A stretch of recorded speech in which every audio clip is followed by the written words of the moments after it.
Hello, everyone. Welcome to this episode of Coffee with Cliff. My name is Cliff Duvenois, and these are the stories that chronicle my journey to get 1% better every single day across four main areas: mind, body, business, and relationships. Today's story is called What's Your Story? Sherry and I are cruising down the freeway, and we're talking about our goals for the new year. And I ask her, do you plan on doing any writing? I thought about writing in my journal again, as she says as she looks out the window. Maybe writing down what my kids are doing. I feel a ping in my heart, a ping because of my partially functional time machine that I have.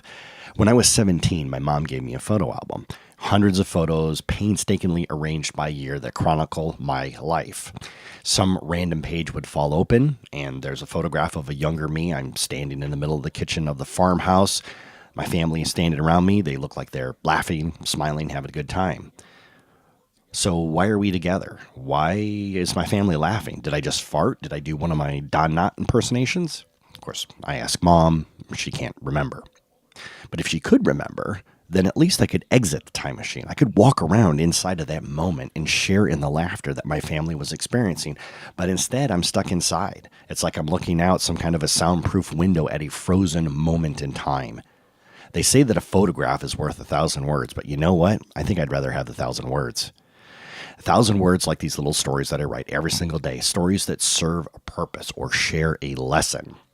As I say at the beginning of all of these are the stories that chronicle my journey to get 1% better, a collection of stories that could become a book.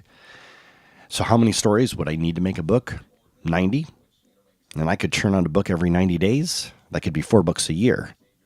And I could do that for the rest of my life. I don't see why I couldn't do that. That'd be a great long-term goal. I mean, I do want to be a writer. I want to impact people with my stories, and writers write books.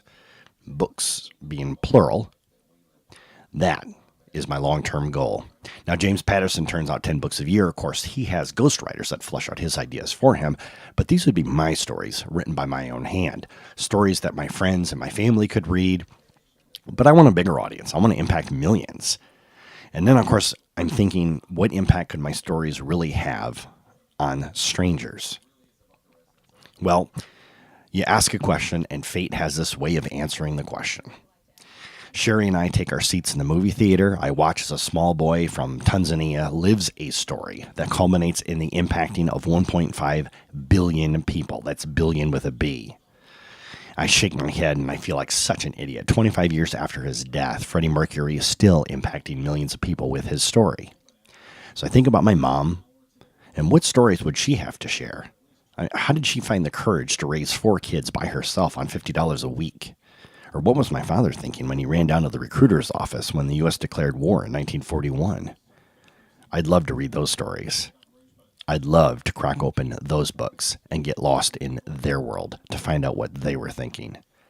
So turn your memories into stories. Write them down, because you'll never know who you're going to impact. This has been Coffee with Cliff. Thank you for listening.